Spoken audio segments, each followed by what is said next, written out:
On se retrouve là sur le plateau d'AgriWeb TV pour le carrefour de l'innovation et de la transition agricole et viticole. Je suis en compagnie de Jean-Christophe Large. Jean-Christophe, vous êtes fondateur de Logic Wine. Bonjour. Bonjour. Bon, mais vous participez au carrefour. Pour vous, venir ici, qu'est-ce que ça vous apporte finalement? Alors qu'est-ce que ça m'apporte? Un petit peu de visibilité et surtout on a beaucoup à apporter au monde des viticulteurs, puisqu'en fait le jeu Logic Wine en fait s'adresse un petit peu aux particuliers qui souhaitent découvrir le vin, et nous avons adapté ce produit pour les viticulteurs pour mettre leur vin à l'intérieur de cette box avec une description de la part du viticulteur ou de son homologue de sa bouteille sur les aspects visuels, gustatifs et olfactifs.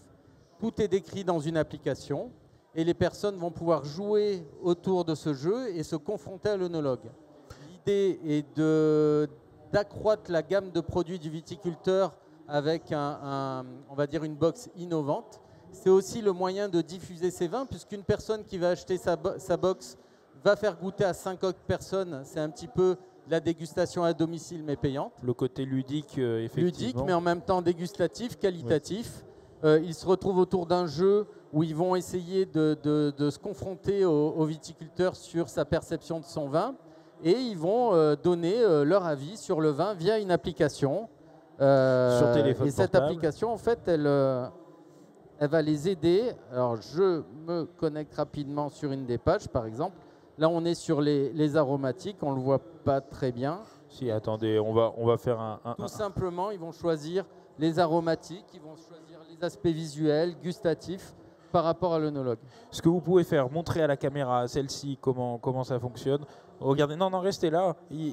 Voilà, allez-y. Là, on va zoomer sur celle-ci. Hop. Avec les reflets, c'est pas facile. Hop. Et la petite... parlez dans le micro, sinon on vous entend pas. L'exercice est difficile. Donc ils vont choisir, par exemple, sur les aromatiques, ils vont valider leur choix. Et on va leur expliquer avec un cours d'œnologie dans l'application comment sentir le vin sur le premier nez, comment on perçoit les arômes du second nez.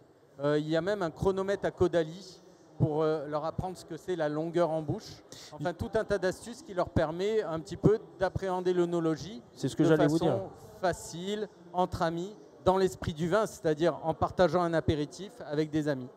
Alors pour les viticulteurs, on a décliné ça tout simplement en personnalisant les sets de jeu. Dans l'application, les quiz vont être sur le travail du viticulteur, sa méthode culturelle, ça peut être son terroir, son histoire, ce que le viticulteur veut mettre en avant. Et à la fin du jeu, dans l'application, il a les liens vers son site marchand, vers ses réseaux sociaux.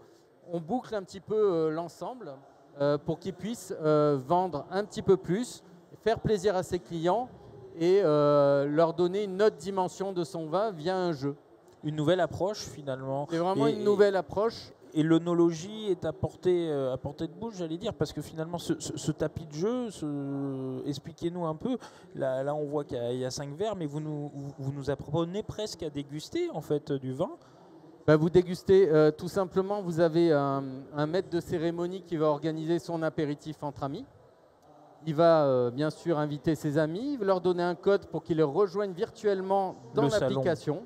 Voilà. Et vous avez un jeu en même temps physique de dégustation aidé par l'application qui va les aider sur toutes les étapes de l'œnologie, que ce soit visuel, gustatif et olfactif.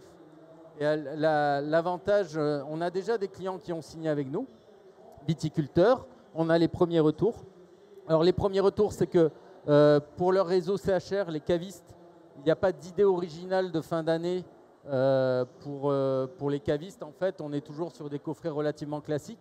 Là, on a un vrai jeu. Le viticulteur peut présenter son vin chez son caviste sous forme de jeu. C'est un vrai plus, notamment, on peut dire, pour un de ses produits qui est un petit peu haut de gamme, qui va avoir du mal à passer chez son caviste. Il peut le mettre dans le jeu et donc faire des ventes ajoutées. Il y a un aspect viral, puisque en fait, la personne qui achète chez le caviste le vin va le faire goûter à d'autres personnes, et donc on est en train de diffuser l'image du vin et du vigneron à travers ce jeu. Et si le vigneron fait de l'œnotourisme, ça lui permet via l'application de créer une expérience de dégustation ludique et sympathique. Donc on crée un petit peu une ambiance sympa autour du vin et c'est l'essentiel.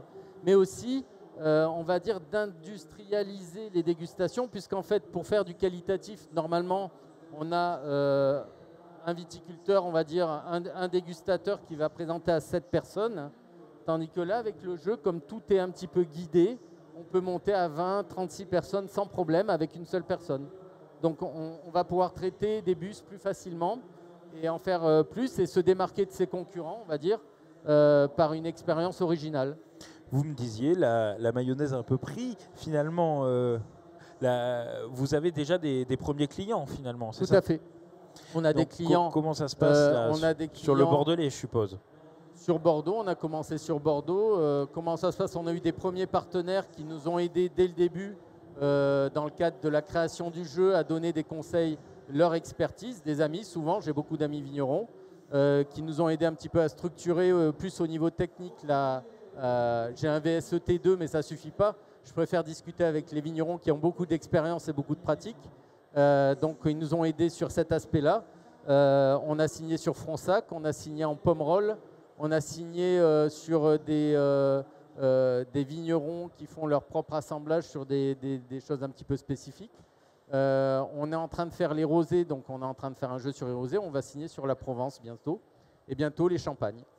Parfait. Et donc là, comment on fait pour se procurer le jeu, pour jouer et déguster avec ses amis ou en famille? Alors, soit vous avez trouvé le jeu chez un caviste ou chez le vigneron, sinon on a un site qui s'appelle logicwine.fr.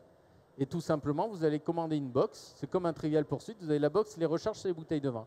Donc, la box de départ, elle comprend les 6 verres, la lampe de dégustation, le set de jeu, les cartes de gage, le petit guide avec des tutos pour vous apprendre un petit peu comment déguster et comment appréhender le jeu.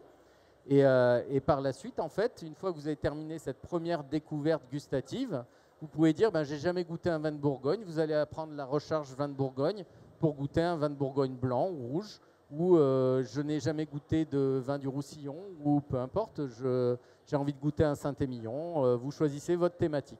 Bon, voilà. Pour découvrir un peu et affiner son palais, finalement, c'est un bon Soit moyen. par AOC, on a même ce vin-là, c'est Secret de Neluccio, donc c'est vraiment un cépage qui est fait dans les Cévennes par un ami vigneron.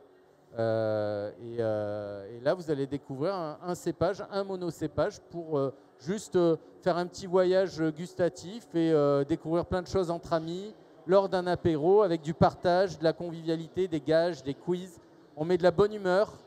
Le vin, c'est ça, c'est le partage, c'est la bonne humeur. On essaie de retrouver ses valeurs et en même temps, on met des petites bases d'œnologie pour que les gens, petit à petit, apprennent comment déguster. Et on trouve que ça permet aussi d'avoir une meilleure compréhension entre le viticulteur sur les mots techniques par rapport à son client, parce que souvent, ils disent j'aime, j'aime pas. Voilà. Ben nous, on est en train de dire pourquoi j'aime pas. On leur apprend un petit peu. Et ça aussi, ça aide le client particulier à mieux maîtriser ses sens et mieux communiquer avec les professionnels pour avoir vraiment ce qu'il veut. Un petit set de première onologue, finalement, c'est pour apprendre l'onologie. C'est ça. Parfait. Ben, merci beaucoup, Jean-Christophe. Je vous en prie, merci à vous. Et puis nous, on se retrouve très vite sur agriweb.tv.